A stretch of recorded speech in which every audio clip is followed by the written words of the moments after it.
No sé si cambia. L prima 1.3 kilogramos metro cuadrado segundo. Y me voy hasta el área.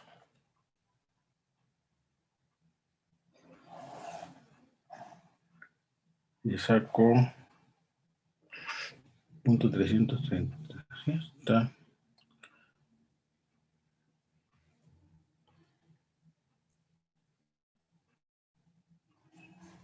$34.42. ¿No? Estoy manejando una M de 34.42 o 34.03. Una N de 0 y una P de .552. Bueno, aquí hay unos pequeños valores. .362.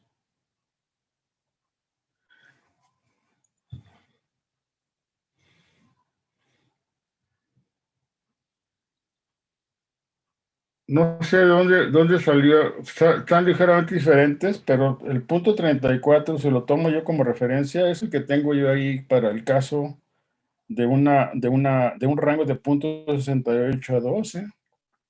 No estoy tomando el otro. El punto 038 no lo estoy tomando en cuenta.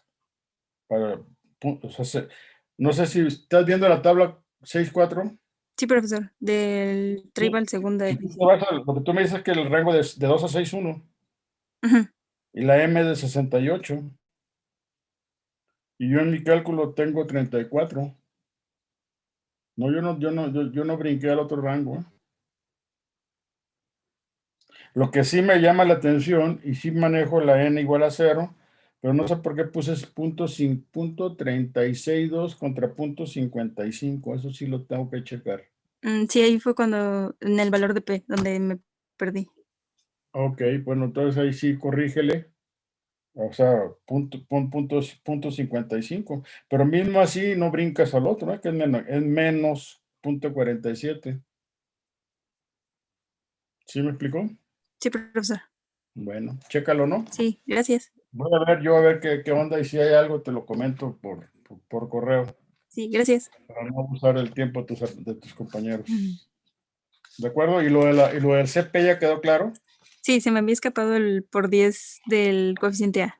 O sea, lo que tú tienes abajo y arriba, ¿no? Entonces eso te sigue manteniendo el mismo valor de 75, sea en joule por gramo o que kilojoule por kilogramo. Sí, gracias, profesor. Entonces, en base a eso ya tienes el 4 punto y fracción. ¿De acuerdo? Sí. Bueno, pues aprovechando, ¿hay alguna duda que tengan, jóvenes? Para empezar, ahora sí, el nuevo tema. ¿No? Bueno, vamos a empezar. No hubo modificación con la fecha del examen, quedó para el próximo sábado, de este sábado de noche. Nada más que me recuerdo que quedé de preguntarles, entonces cumplo con la pregunta. Yo ya registré que es de este sábado de noche, entonces si se siguen manteniendo en la posición, nos quedamos en eso. ¿Está claro? Bueno, entonces salgo del caso y vemos ahora, déjenme cerrar esto. Voy a regresar a la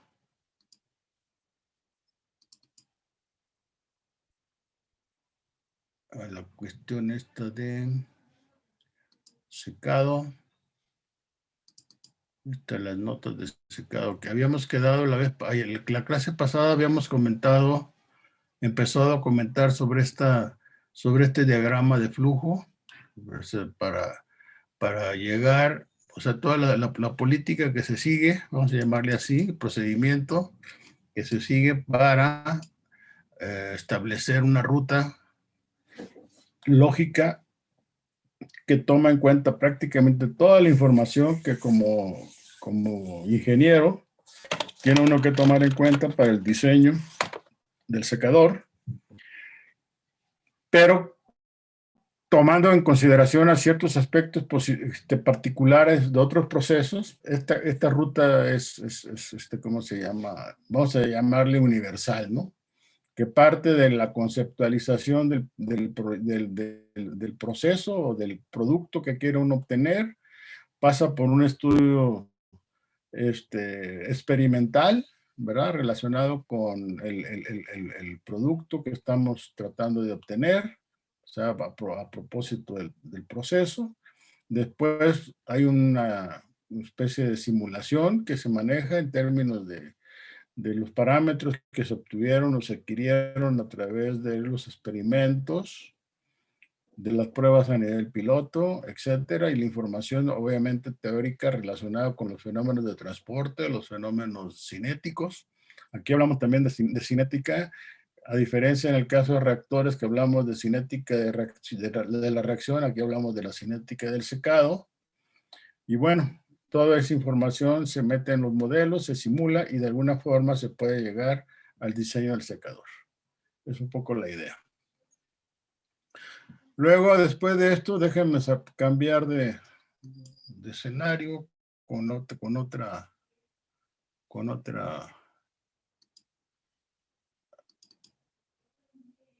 Para empezar más formalmente con esta cuestión de la... Chihuahua, siempre me queda esta cosa medio...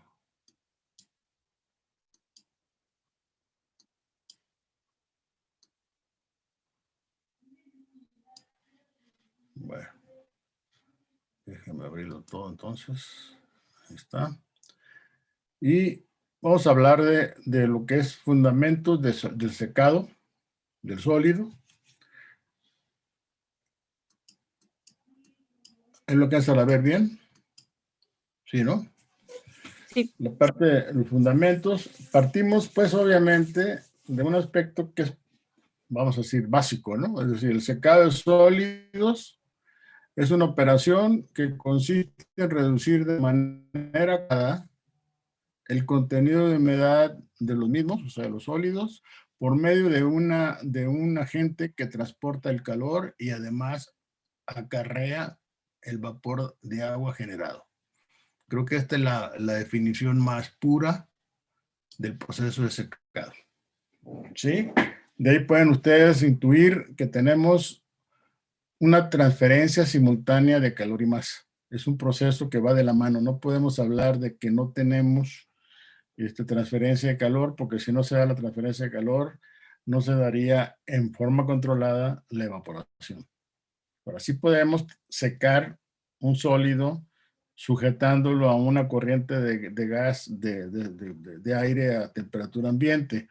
Pero el proceso es lentísimo, ¿no? Un poco también sucede con la reacción química, ¿no? Muchas veces, ¿por qué la reacción química no se lleva a cabo a temperatura ambiente y sí se lleva a cabo a 300 grados o a 200 grados o a 100?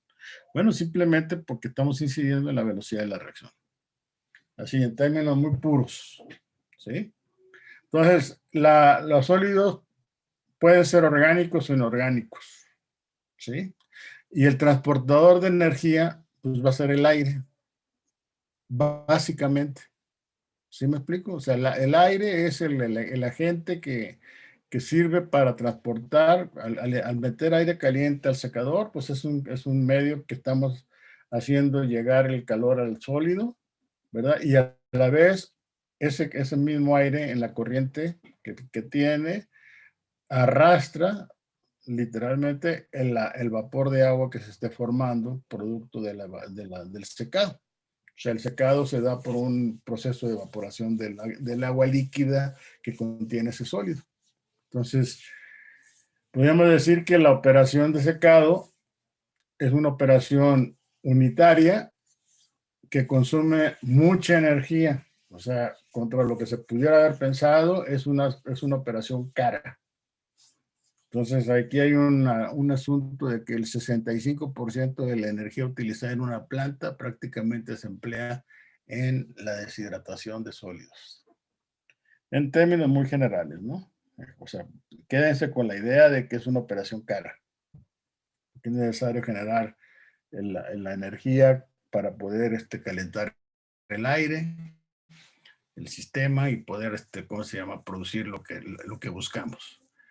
Ahora, un aspecto muy importante es lo que llamamos la cinética de secado del sólido. Y esta va a depender obviamente, de la temperatura. O sea, la cinética de secado depende primordialmente de parámetros tales como temperatura, como la humedad y velocidad del aire que estamos alimentando. ¿Se acuerdan lo que platicamos al respecto? Para que vean que hay cierta lógica en el planteamiento de las operaciones unitarias que estamos analizando, ¿no? Creo que toda la parte psicométrica y toda la relacionada con el acondicionamiento del aire, sea humidificarlo o deshumidificarlo, pues va en esta dirección, ¿no? Para uno de sus principales clientes, pues, de esa operación de humidificación, podríamos considerar que es el secado de sólidos, ¿no? O sea, es un secador, pues, ¿verdad? Y luego, el otros aspectos, aparte del contenido de humedad y velocidad del aire, el contenido de humedad del aire va a incidir en el gradiente de concentración de humedad que pueda existir entre la superficie del sólido, saturada o no, y la corriente de gas que está barriendo literalmente a ese sólido. ¿Sí? En la medida en que tenga yo mayor gradiente de concentración, es decir, el gas más seco con relación a la superficie del sólido, más drástico puede ser el proceso de secado. Algunos productos es deseable que se sequen de esa manera, algunos otros pueden tener la limitación de su constitución orgánica y eso puede limitar. Por esa razón, entonces, a veces es necesario humidificar el aire que vamos a meter al secador para suavizar ese gradiente de concentración y dejarle, digamos, la tarea al calor que estamos suministrando a través del mismo aire. ¿De acuerdo? Entonces, esa es parte del criterio. El tamaño del sólido también incide. ¿Por qué incide en el secado, en la cinética de secado? Porque un sólido a mayor tamaño puede presentar mayores efectos de difusión del agua de la parte interior del sólido hacia el exterior. Entonces, apelando al sentido común, un sólido muy pequeño, de tamaño muy pequeño, pues se va a secar más rápido que el sólido de la misma material, pero más, ¿cómo se llama? Más grande. ¿Por qué? Porque la trayectoria que seguiría la humedad que se va a evaporar de la parte interna hacia la superficie del sólido, pues va a ser mayor, conforme el tamaño del sólido sea mayor. ¿Sí? Entonces ahí por razón ¿cómo se llama? De sentido común, pues, en ese contexto. Y hay otros factores que tienen que ver con la naturaleza misma del sólido. No es lo mismo secar un sólido inorgánico que un sólido orgánico. ¿Sí? Entonces, aquí dice que, sin embargo, lo que sí es evidente, de acuerdo al análisis de resultados tan variados que uno encuentra en la literatura, es que el factor principal que define el comportamiento del sólido durante el proceso de secado es la naturaleza del sólido. ¿Sí? Eso es el factor que domina, digamos, en el proceso. Entonces, podríamos decir, hay un francés, Wim Benet, que plantea en un artículo de él que podríamos hablar de la personalidad de cada producto, ¿no? Es decir, con lo cual quiere indicarnos que los sólidos diferentes no se van a secar de la misma forma. Cada uno tiene su particularidad. En cuanto a la justificación de medir la cinética del secado, pues una es aspecto fundamental que da el soporte experimental para modelar el fenómeno de transferencia durante el secado, transferencia de calor y masa, y un aspecto práctico, ¿verdad?, que provee el punto de partida para la realización de cálculos en el contexto de diseño de un secador industrial. ¿Sí? Eso es, digamos, lo que justificaría el que tengamos que estudiar la cinética del secado. Algo familiar les debe sobre todo lo que llevan mi curso conmigo de reactores, de que tiene que ver con el reactor, ¿no? Es decir, acuérdense cuando hablábamos de los balances de materia y energía, me imagino que otros colegas que les hayan dado el curso de reactores deben de enfatizarlo.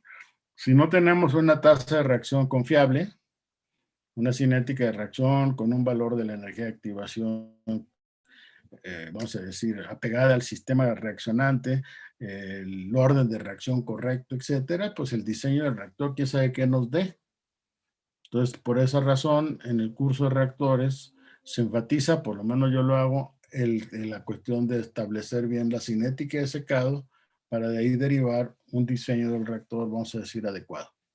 En el caso del secador, algo similar pasa, ¿eh? El secador es importante que nosotros, ahorita vamos a ver por qué, es importante que conozcamos la cinética del secado, es decir, cómo se seca ese sólido, cuál es la personalidad en el secado de ese sólido. ¿De acuerdo? Entonces, como comentan aquí también, el secado suele ser la etapa final en el procesamiento de los productos antes de que sean empacados. Cuando hablamos de sólidos, de materiales como jabón en polvo, colorantes y los productos alimenticios, ¿no? O sea, los granos, algunas inclusive pastas, etcétera, que se deshidratan para poder conservarlas, ¿no? Entonces, unos van en el sentido de, también hay que considerar que no es lo mismo que yo transporte un sólido húmedo de un punto a otro en un sistema que imaginemos que no tenemos el riesgo de que se deteriore la materia prima, nada más es el contenido de humedad, pues va a ser mucho más sencillo que yo transporte sólidos secos y no esté transportando agua contenida en los sólidos, ¿no?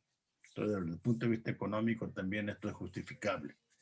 Y amén de lo que comentamos con relación sobre todo a un sólido orgánico, pues muchas veces es una técnica que permite conservar pues el producto, ¿sí? Técnica de preservación.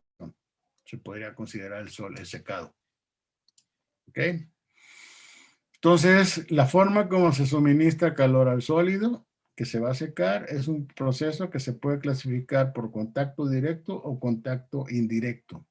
Contacto directo, el aire caliente que transporta el calor y arrastra el vapor que se forma. Y el indirecto es cuando, por ejemplo, la pared del secador, la plancha sobre la cual está suspendida el sólido, etcétera, transfieren el calor por conducción, ¿sí? Ahí, si tenemos un sistema estático, bueno, lo que va a pasar es que evaporamos el agua, pero el agua va a quedar en el ambiente. Cuando hablamos de un sistema donde estamos haciendo fluir el gas, el aire, pues vamos a tener esa transferencia de masa que va a ser arrastrada por la corriente de gas, de vapor, del aire.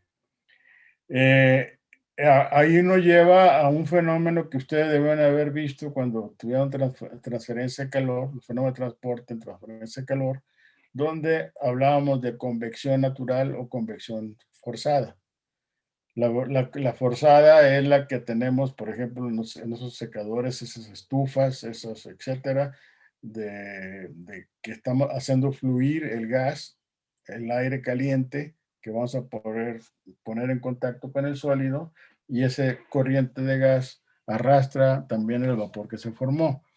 Cuando tenemos la conducción esta por natural, lo que va a pasar es que las capas calientes y frías se mueven y son lo que, por ejemplo, en una estufa para determinar la cinética de secado que no tiene circulación propiamente de aire porque le estemos induciendo, ¿sí?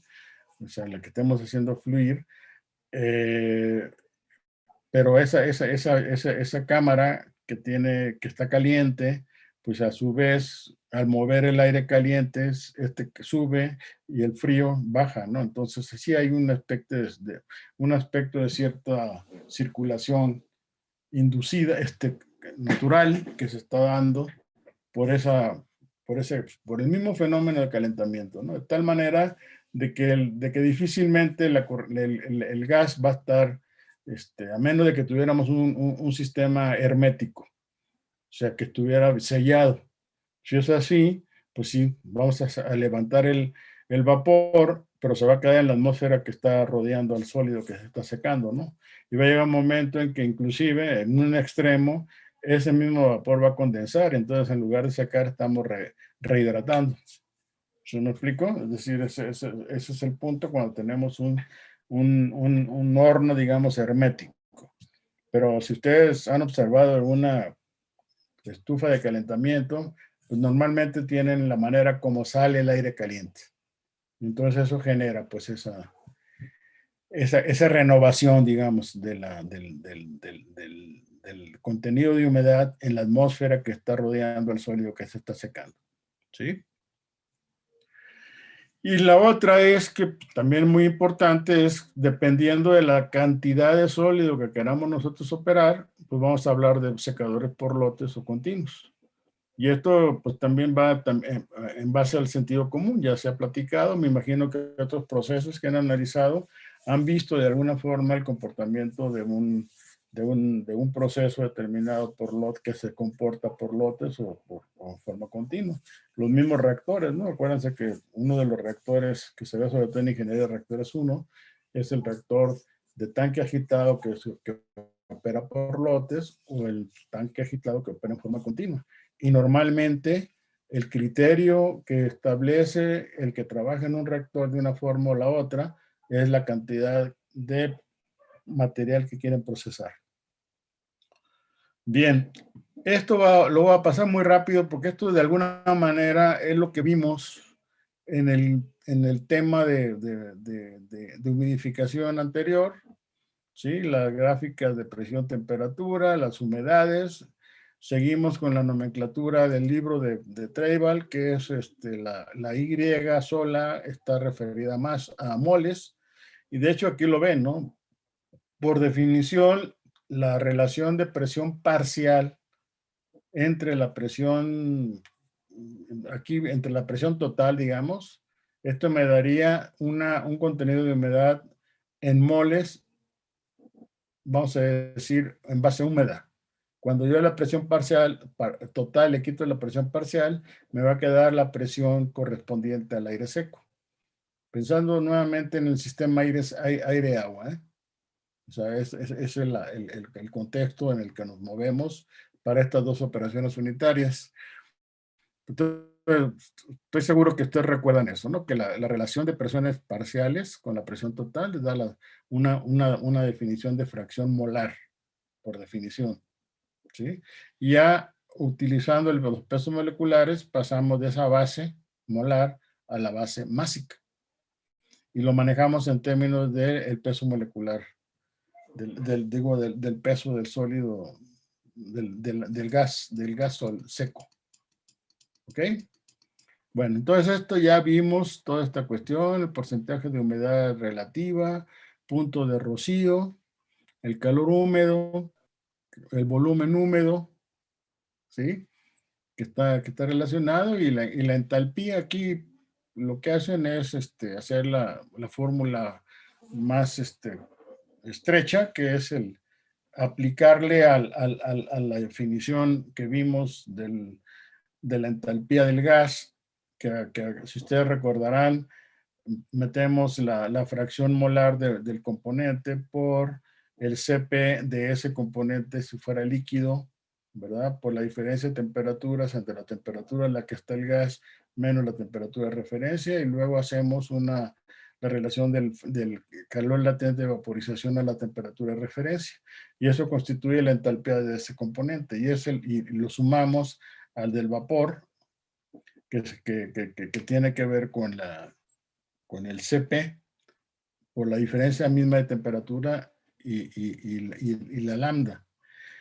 Bueno, eso lo juntamos en términos de la definición del calor húmedo, que es esto, ¿no? El calor húmedo, el Cp, vamos a decir húmedo, es el Cp del agua, del aire seco, Cp del aire seco más el contenido de humedad, la humedad vamos a decir, absoluta correspondiente al aire húmedo más el CP correspondiente al agua vapor, ¿sí? Y esto es lo que define el calor húmedo, ¿sí? La cantidad de calor requerida para elevar la temperatura de 1 kilogramo de aire seco a un grado centígrado, ¿sí? Y esto es debe ser kilojoules, ¿no? Para ser consistente con las unidades. Esta es la definición del calor húmedo que está, insisto, esto, si nosotros agarramos la fórmula que ya vimos que viene en el capítulo 7, de humidificación, con respecto a la entalpía, si ustedes recordarán, y si no, véanlo, después de la fórmula que aparece ahí desglosada con relación a la entalpía del gas, después viene una más económica, llamémosle así, que está en relación del calor húmedo, algo parecido a esto, que son equivalentes, pues. Luego, temperatura de bulbo húmedo, pues es la temperatura que eso sí la consideramos, porque es la temperatura prácticamente de la interfase, en el caso del sólido. Es decir, cuando hablamos ya del sólido húmedo, podemos hablar es como el símil del termómetro de bulbo de mercurio que tiene una gasa que está impregnada de humedad y que sujeta a una corriente de aire determinada.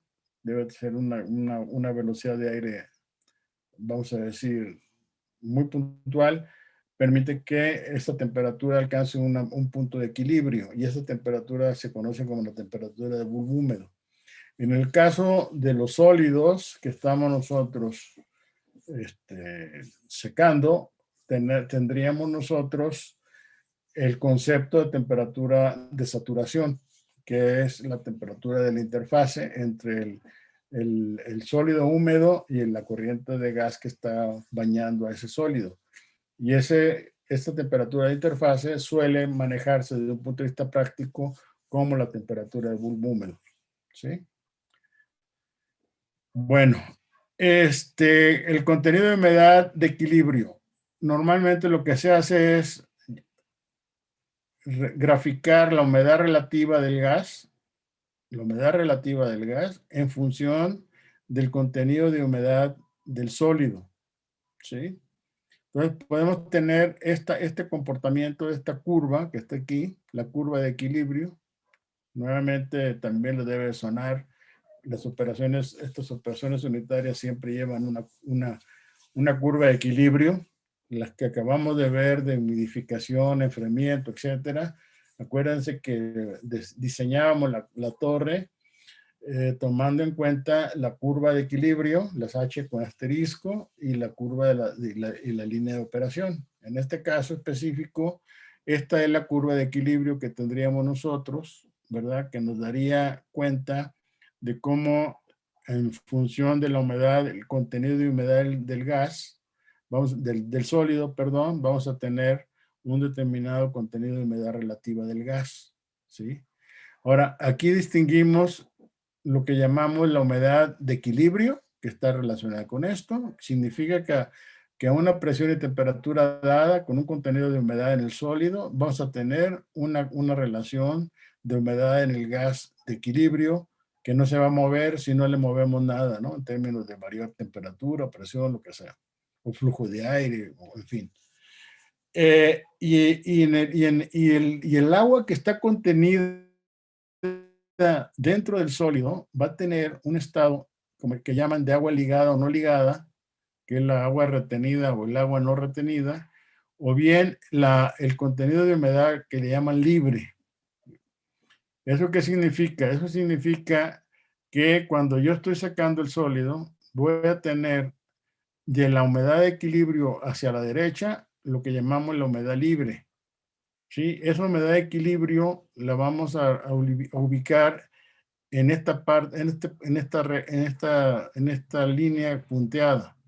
Es decir, vamos a tener un contenido de humedad inicial, un contenido de humedad cualquiera el crítico, que es, ya lo platicábamos en la clase pasada, el punto, el parteaguas entre un mecanismo que está relacionado con los efectos convectivos y un mecanismo que está relacionado con los efectos difusivos, ¿de acuerdo?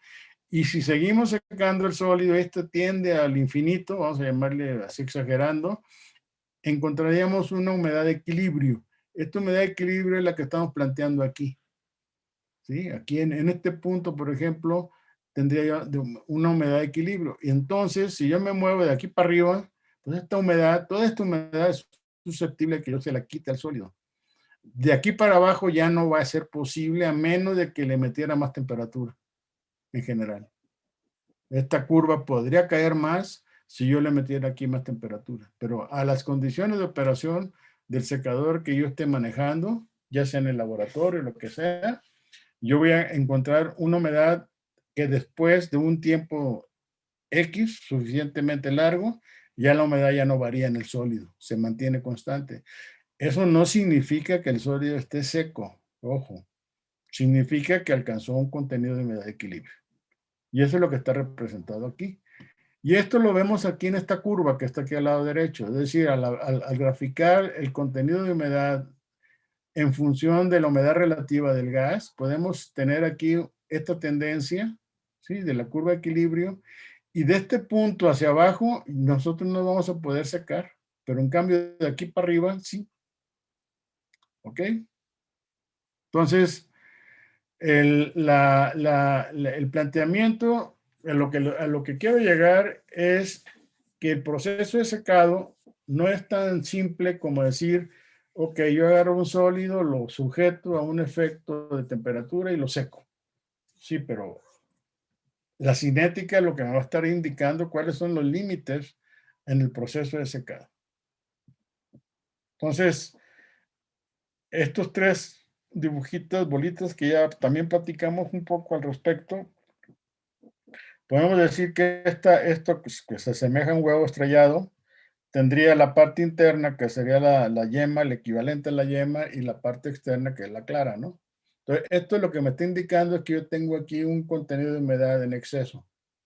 Entonces, el sólido está saturado, ¿de acuerdo? Entonces, el aire le genera, le manda calor al sistema y la interfase lo que hace es estar evaporándose. Y hay una corriente de aire que sube y es que arrastra esa humedad como lo estamos platicando.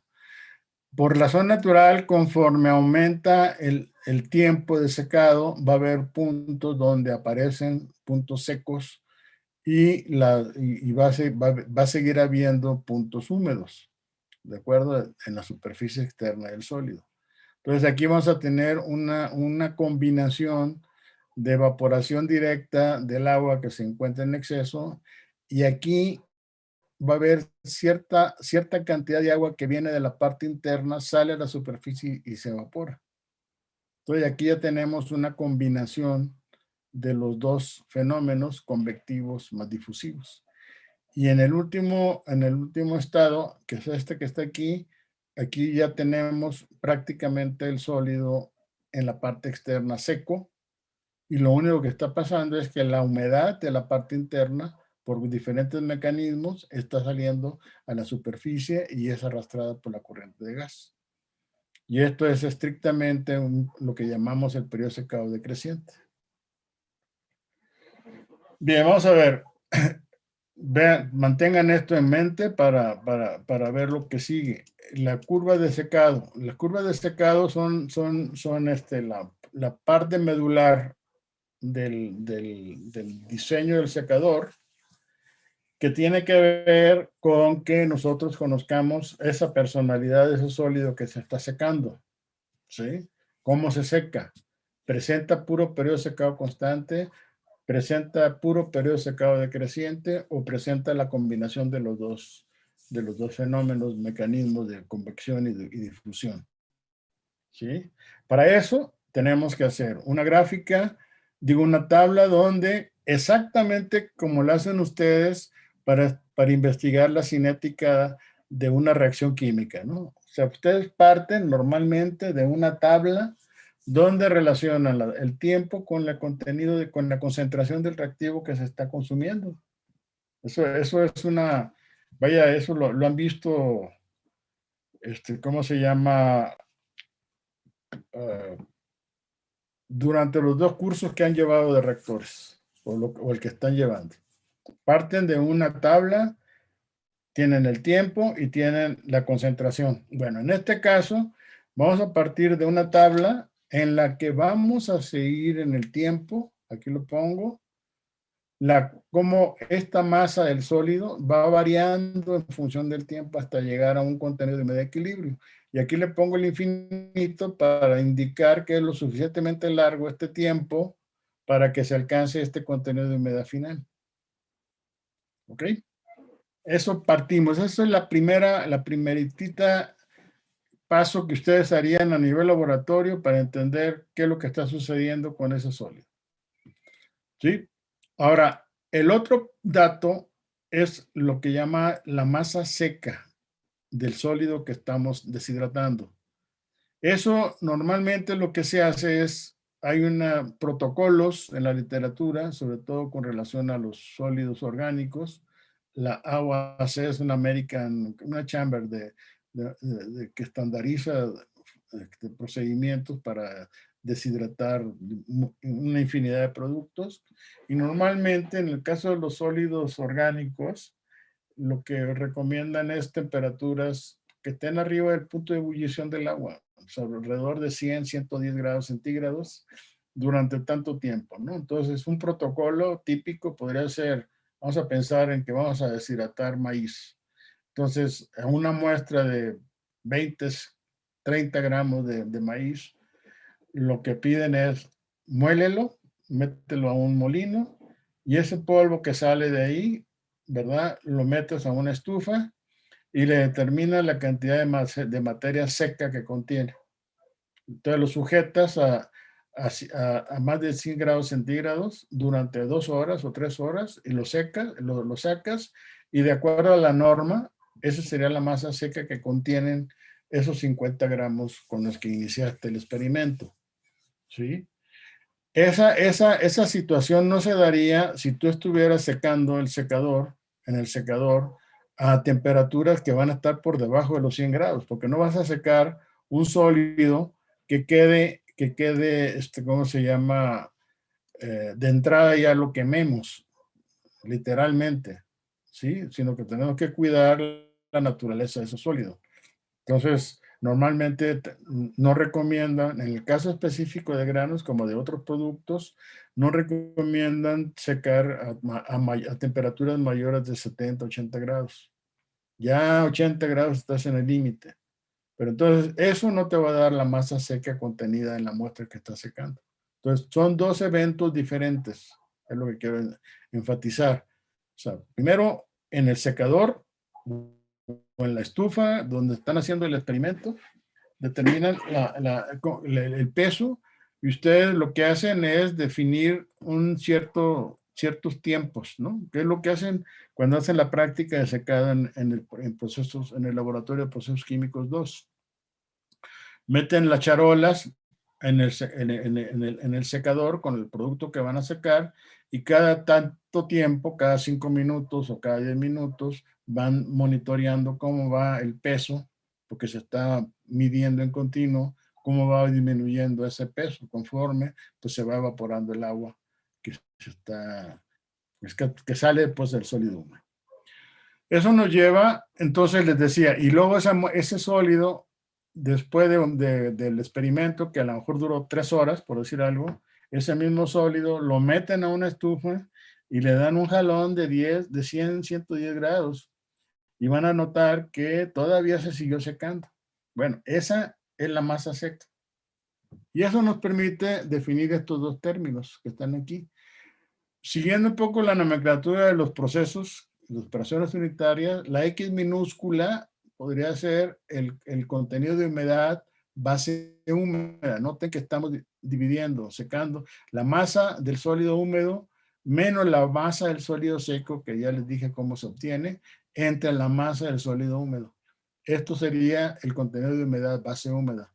Y esto de aquí es el contenido de humedad base seca, es decir, la misma masa menos la masa seca dividido entre la masa seca. Esto de aquí, como ustedes comprenderán, es una fracción. Esto de acá ya es una relación, ya no es fracción. Esto puede tener un contenido de humedad base seca de 3 o 4 o 5 o 2, ¿sí? En cambio, esto nunca va a ser mayor de 1 porque es una fracción. Y la relación entre las dos es esta. Igualito que si ustedes ven sus apuntes de fenómenos en la operación de absorción, cómo definían el contenido, vaya, la corriente libre de soluto y no. ¿De acuerdo? Que definían las Y y las X en esa base total o base libre de soluto. Aquí en este caso la base libre pues es esta, ¿no? La X mayúscula. En este caso lo que estamos quitando es el agua al sólido seco. Entonces es un reto, ¿eh? Es un reto o la parte más, vamos a decir, fina del análisis experimental a nivel de laboratorio es esto, que está aquí, determinar la masa seca de una muestra. Luego tenemos estas curvas que son las curvas que me definen el proceso, o sea, es decir, a partir de esto, de aquí, de la tabla que está aquí, y haciendo el ajuste con la masa seca, ¿sí? Yo puedo diseñar, puedo graficar esos datos, estos datos que están aquí. Aquí le agregaría una X mayúscula a esta columna, aquí para ser consistentes con lo que estamos platicando, ¿sí? Entonces aquí me pide, ¿me va a permitir o no va a permitir? Insertar columnas a la derecha. Y aquí lo que tendría es vamos a llamar la X seca. ¿Qué es lo que recomienda, no? Hacer todos estos análisis en base seca. Y hacemos lo mismo, ¿no? Aquí tendríamos una X0 y la X que tendría aquí sería pues una X con asterisco, ¿no? Ese sería, digamos, el contexto. Entonces, esto es lo que grafico, X mayúscula en función del tiempo, y en general yo voy a tener esta curva. La clase pasada vimos aquí una que tenía un inicio, un periodo de inducción, que les decía yo que dependía del historial previo del sólido, ¿no? Es el sólido estaba en un ambiente frío, caliente o lo que sea, y entonces esto genera cierto periodo de inducción que normalmente en ese no se diseña, no se puede modelar, ¿sí? Muy frecuentemente lo que se hace es que se ignora eso y se considera el contenido de humedad inicial directamente aquí, y a partir de eso observamos que puede haber un contenido, una tendencia lineal de X en función de T, que nos define, esta tendencia lineal nos define el secado constante, y luego a partir de que les decía el punto crítico hasta un contenido de humedad de equilibrio, sería el secado decreciente. Si yo defino, déjenme ver si lo tengo aquí adelante aquí, si yo defino el flux o la evaporación como la masa seca contenida en el sólido que estoy analizando por el área efectiva de transferencia de masa y lo multiplico por la derivada de X con respecto a T o delta X en delta T, obtengo lo que se conoce como el flux. Bueno, esta delta X, delta T, la sacamos de la pendiente de esta recta. ¿Sí? Y a partir del periodo, del punto crítico, podemos subdividir toda esta zona en varias deltas, ¿no? Y estos van a tener la característica que van a ir disminuyendo en los rangos de tiempo que estamos manejando. Bueno, ese flux lo grafico aquí, que está aquí. Este flux que acabo de definirles como kilogramos hora metro cuadrado en términos de el contenido de humedad base seca. Entonces, el punto inicial pues sería este que está aquí, y me voy horizontalmente porque el dx o el delta x en delta t es constante. Entonces, este flux es constante hasta llegar al punto crítico, que es el que estamos señalando aquí como la XC, con esta vertical. Y desde este punto hasta la humedad de equilibrio tendríamos lo que llamamos el periodo secado decreciente. Bueno, aquí yo lo puse una relación lineal, pero no necesariamente va a ser siempre una relación lineal. Muy frecuentemente esto es una curva, o son varias curvas, o una parte lineal y luego otra curva. En fin, toda una serie de fenómenos que se dan dependiendo de la importancia de esta zona. ¿Sí? Cuando estamos combinando los mecanismos convectivos con difusivos, eso incide ya en el periodo secado decreciente. Entonces, esto puede generar esos comportamientos. Déjenme ver si aquí adelante hay alguna. No, eso es aquí lo tengo. Sí, no, es otra. En otro punto. Bueno. Pero vaya, quédense con esa idea, pues, es decir, a partir del... Esto no se discute, esto es horizontal. ¿Por qué? Porque aquí está dependiendo de la delta X, esto es constante en todo este rango. Y a partir del punto crítico, pues cae. ¿Ok? Y es la forma, pues, insisto, como estamos definiendo el flux. La masa seca, ¿por qué? Porque esta X base seca, pues esa es kilogramos de agua por kilogramo de sólido seco. Al multiplicarlo por la masa seca me quedan los kilogramos de agua. El área es el área de transferencia. Puede ser la charola en la que esté contenido el sólido, o puede ser, si tenemos partículas relativamente grandes, pues sacar el área específica el área externa del sólido y multiplicarlo por el número de partículas que están presentes. Eso sería el área de transferencia. Y bueno, esta es la manera como definimos el flujo. Entonces, periodo secado constante. La superficie del sólido se encuentra saturada, como ya lo platicamos, y existe pues una película continua de agua en la parte externa, ¿no?, del sólido. La velocidad de evaporación es independiente del sólido y el calor se transfiere por convección a la interfaz, que es lo que está comentándose aquí, ¿no? O sea, aquí no tiene nada que ver el sólido, es simplemente esta cantidad que, bueno, es un modelo muy exagerado de contenido.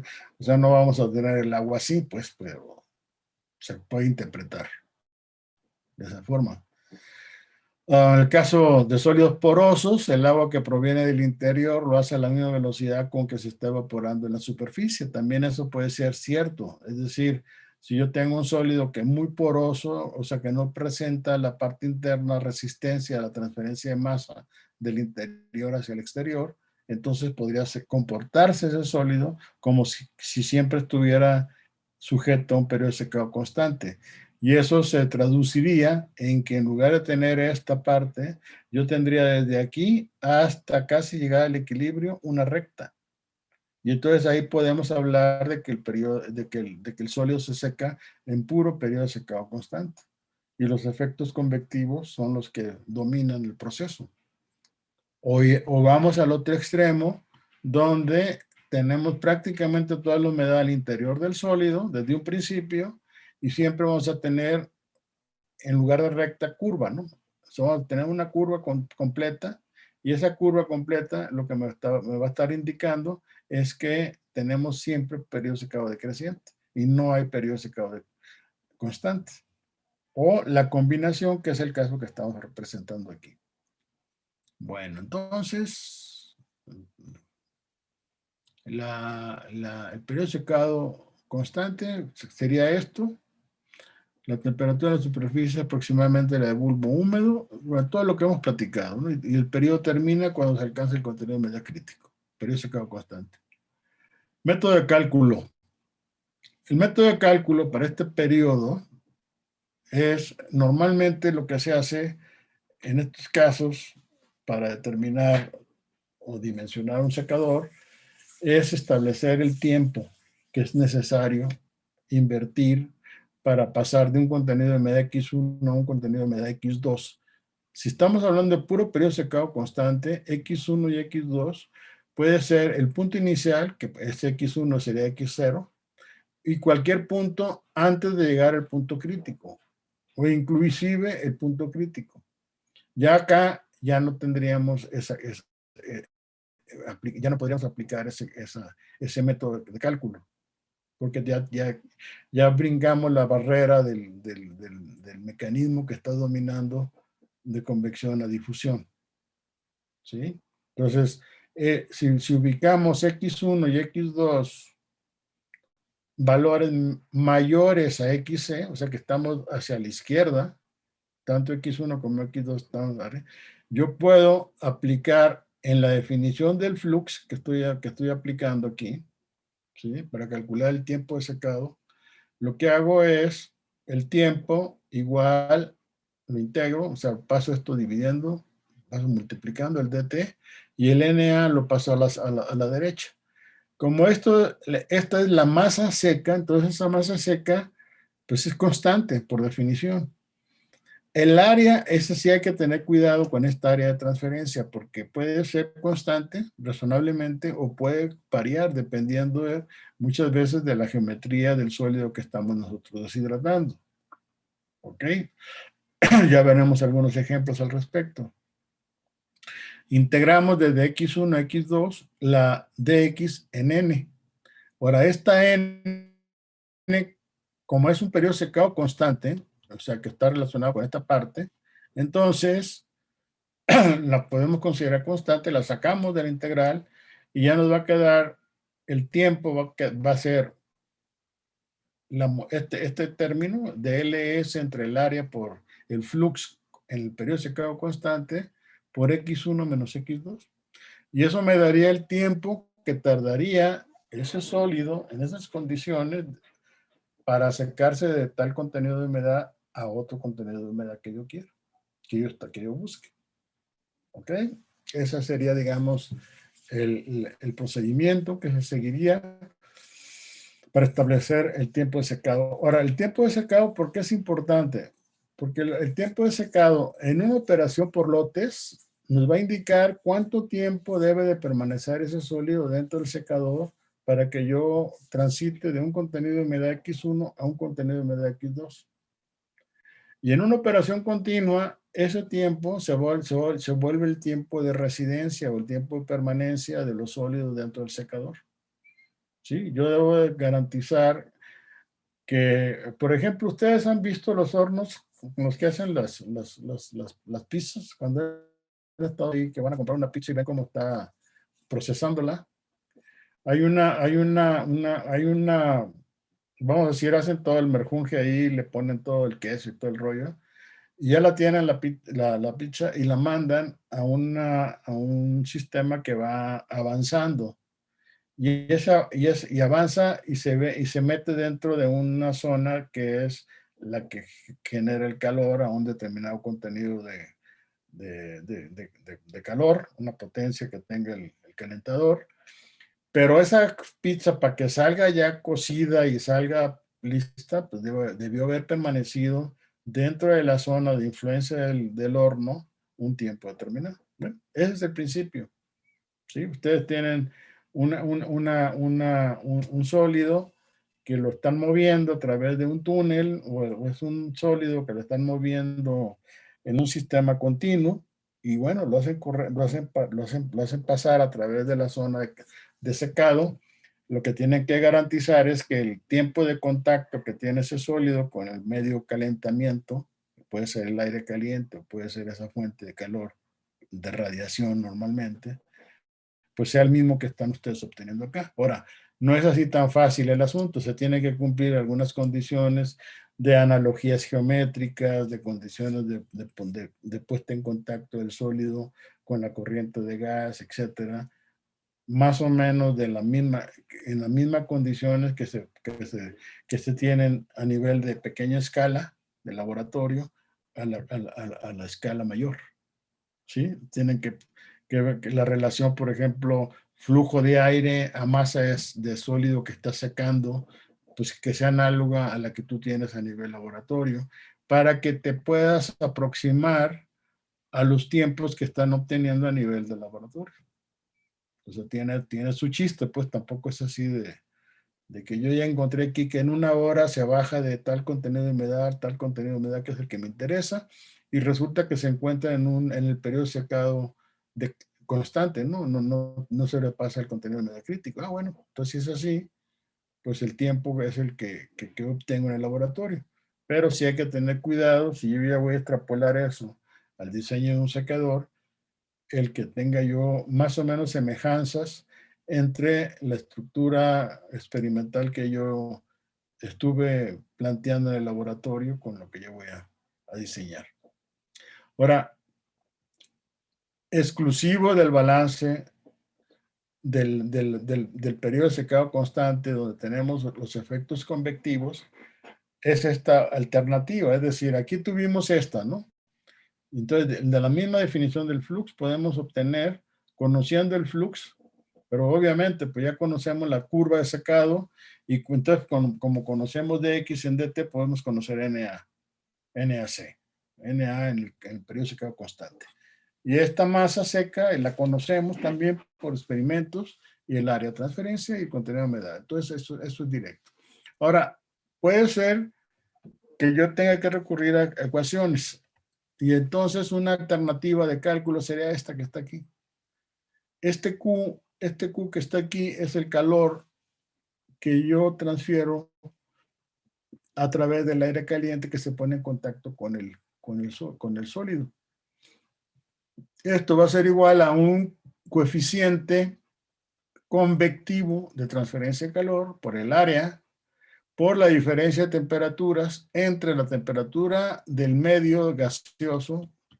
Vamos a pensar en el caso que estamos aquí. Hagan de cuenta la temperatura que anda por aquí del aire y la temperatura de la interfaz. Estamos en el periodo de secado constante. En esto.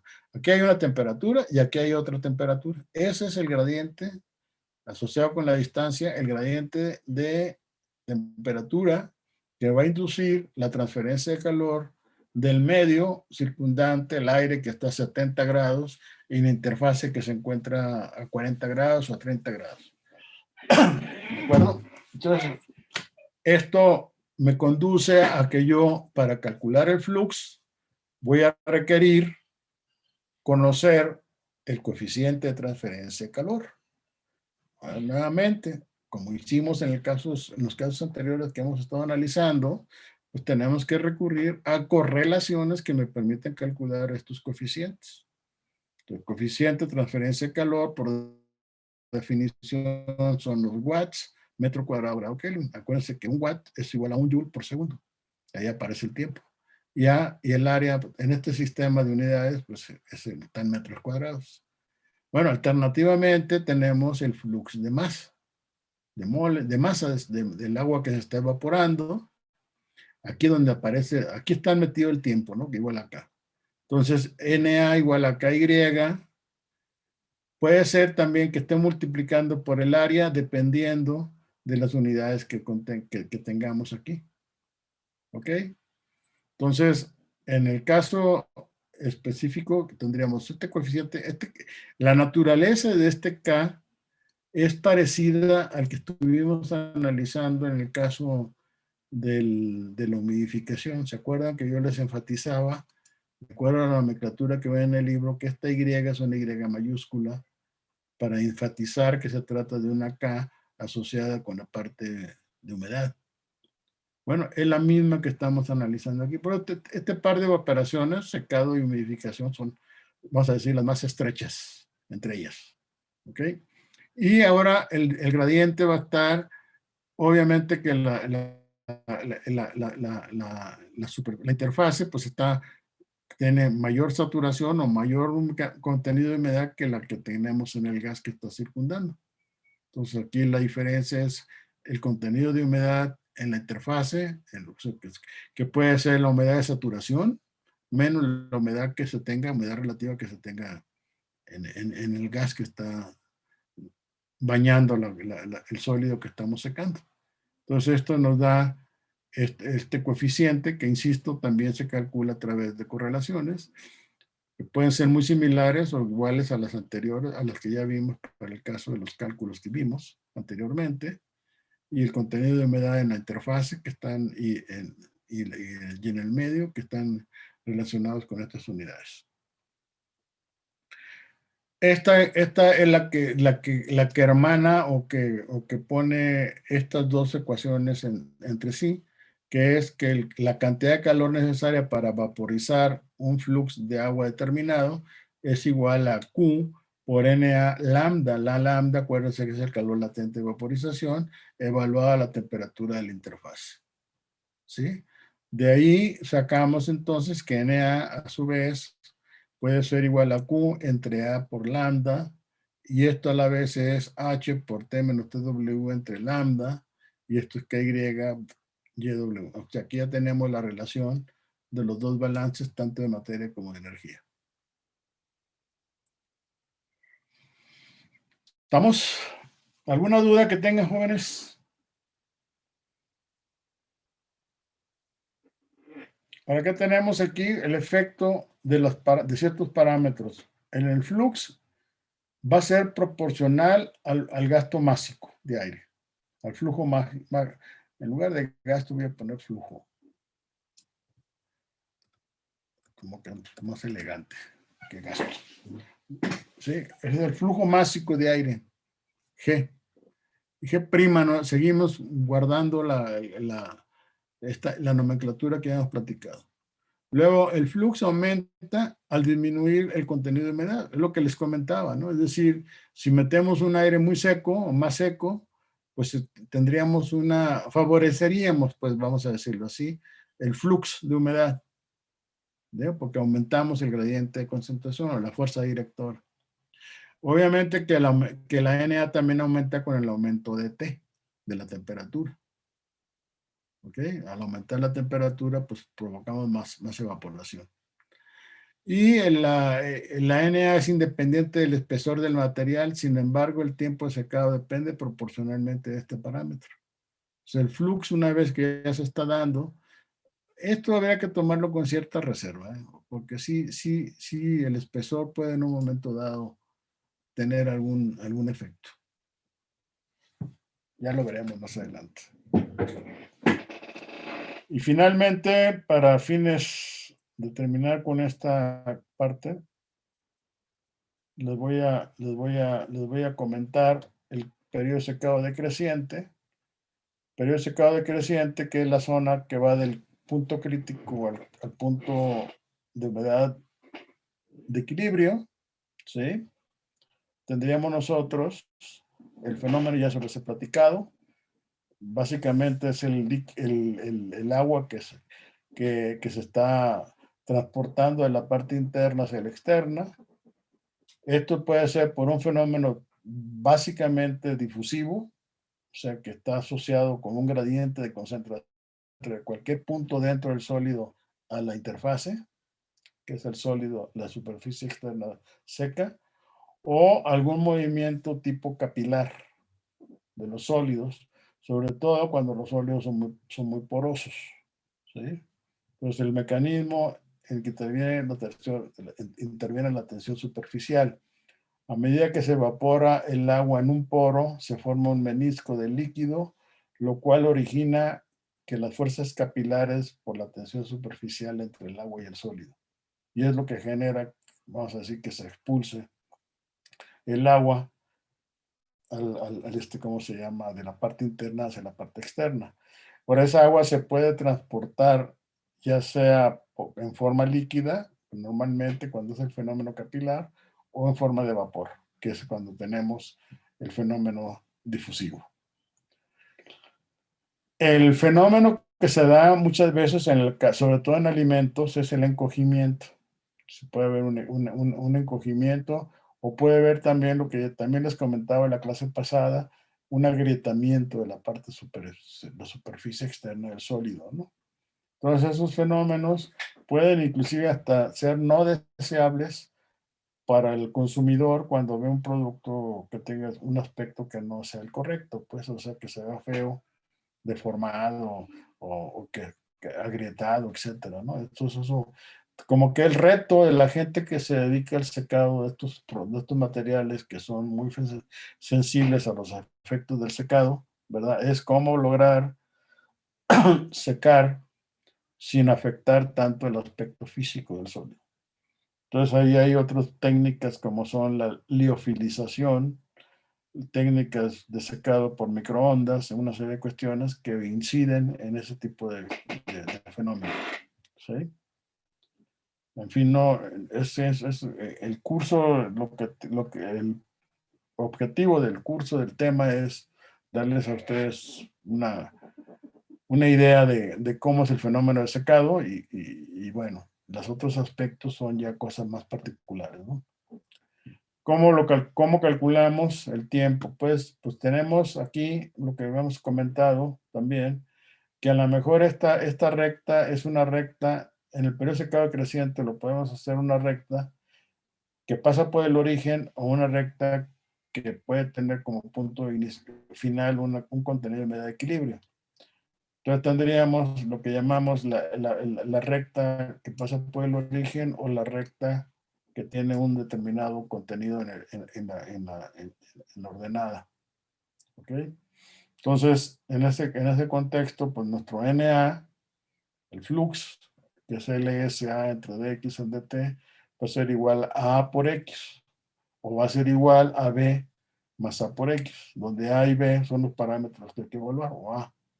Entonces, al graficar, pues tendríamos esto nosotros, y el tiempo estaría dado por la relación de LS al área, ¿sí? Por el área de transferencia por la constante A, por el logaritmo natural de x1 entre x2. O sea, si ustedes hacen la integración de este término, es decir,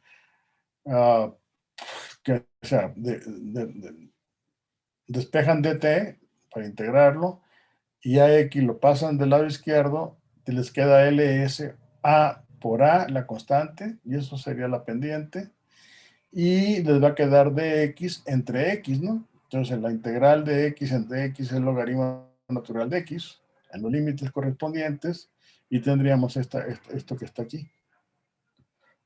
Para el cálculo del tiempo en el periodo de secado decreciente, para un contenido de humedad que va de x1, pues es lo mismo, ¿no? Puede ser por aquí hasta acá, ¿no?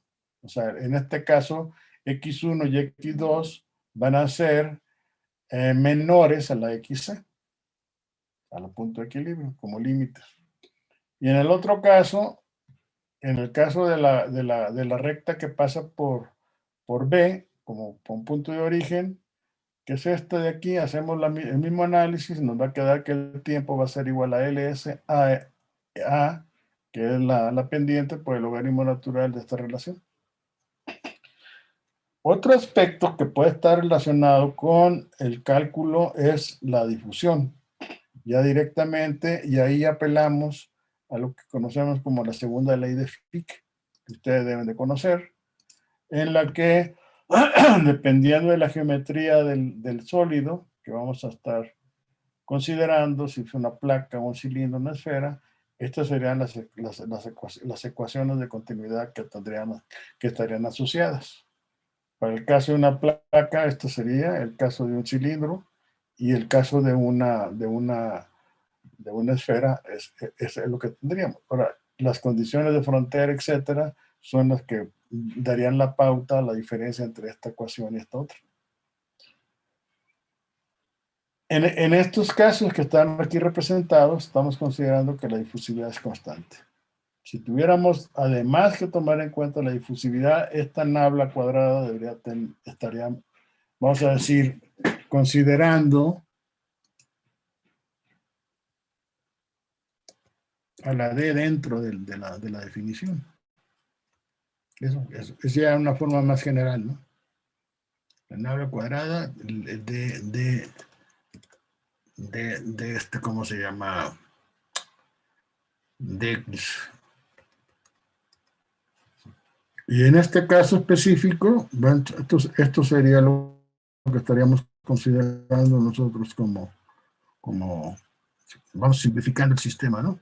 De ecuaciones. Ya caso específico de que tuviéramos la difusividad que fuera constante.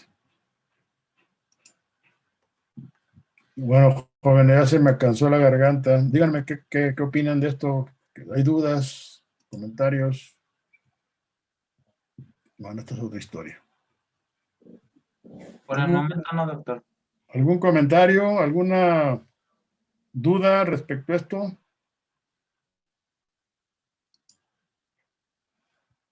¿No? Yo por mi cuenta no, No, doctor. por el momento no. Está claro lo que les comenté. Espero que lo hayan visto. O sea, se los pasé muy rápido. Voy a mandarles este archivo, este archivo que tiene que ver con esta parte, para que lo tengan ahí como parte de la parte fundamental, ¿sí? de este curso, de esta parte del curso.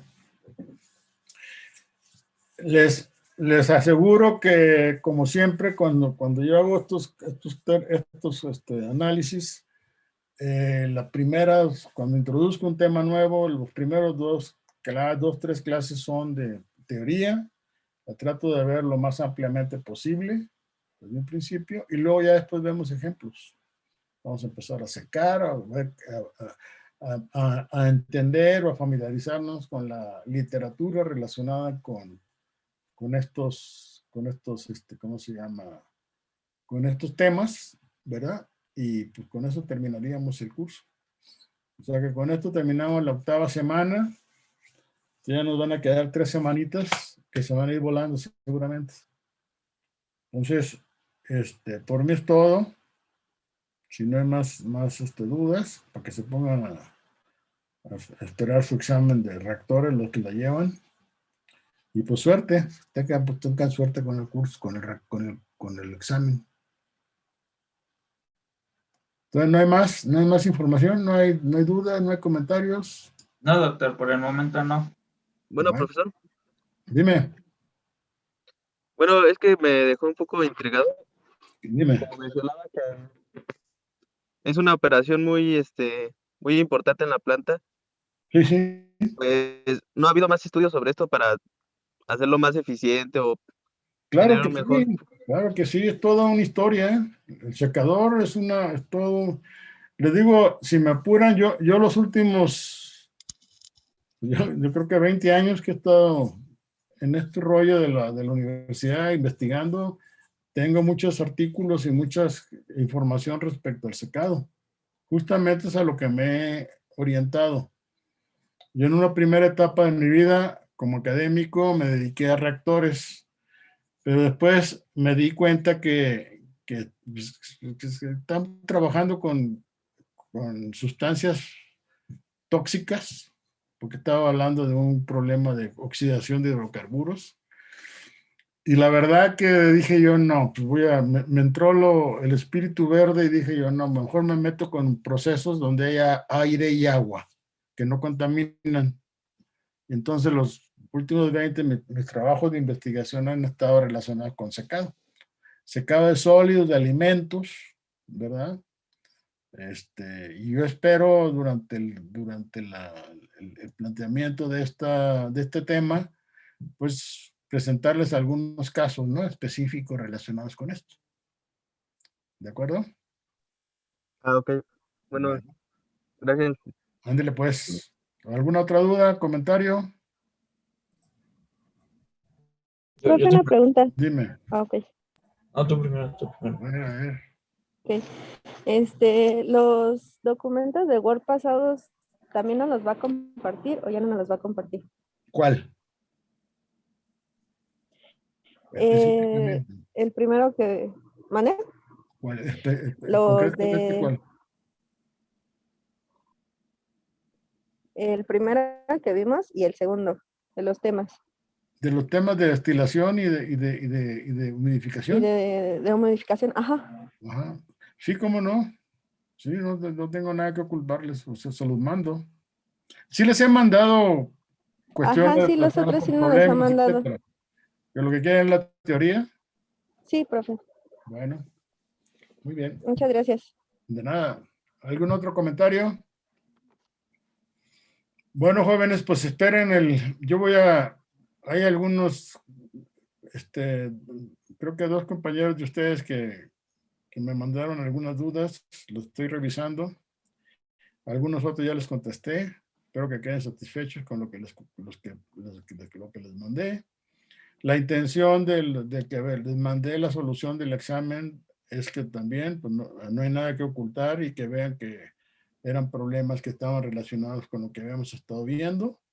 Y por lo tanto, la idea mía es que les sirva a ustedes también como eventualmente repasar o explicarse el por qué la calificación. Y si hay dudas muy puntuales, díganme y ya vería yo la forma de convencerlos de que los califiqué bien o corrijo. ¿Sí? De hecho, he corregido. ¿Está bien? Bueno, jóvenes, suerte. Y el próximo lunes, a más tardar, les estoy mandando la invitación para la semana que entra. Gracias, doctor. Igualmente. Buen fin de Hasta luego. semana. Gracias. Gracias, doctor. Hasta luego. Se cuidan.